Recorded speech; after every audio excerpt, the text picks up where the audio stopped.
Over the past few weeks, as church has been thinking about opening up, we've been considering face masks. Initially, I thought of buying a face mask, but at the time they weren't easy to find.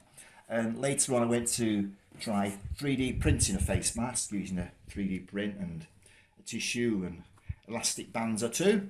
But lately, if you've been watching YouTube or other online media, you'll see that the latest thing is to get a sock and cut it up, and from one pair of socks you can make two masks. So have the sock flat with the heel pointed towards you, about 100mm from the sock there, which is about there. Cut it parallel to the end of the sock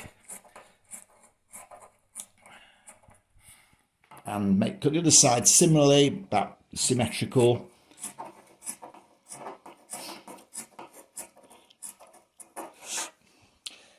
Next, we're going to cut it open. This heel side is going to be eventually against your face, so it's this side we're going to cut.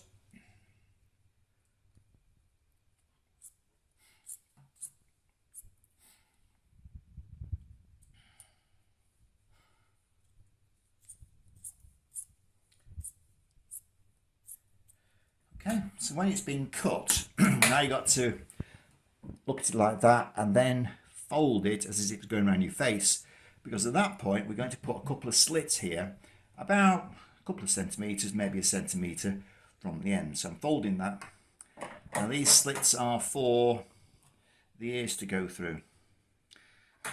It's a bit thick this, but I'm sure it'll be okay. See how that looks.